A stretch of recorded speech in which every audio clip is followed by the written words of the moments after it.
ఈ సేవ.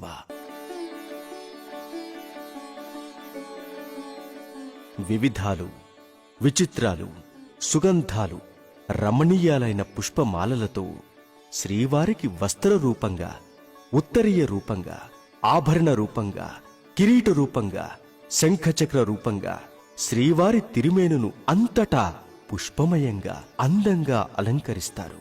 ఇప్పుడు శ్రీ స్వామివారు పూల అంగీ తొడిగినట్లుగా ఉంటారు. కోటి రెట్ల సౌందర్యంతో సాక్షాత్తు మన్మథాకారునిగా దర్శనమిస్తారు మనకు.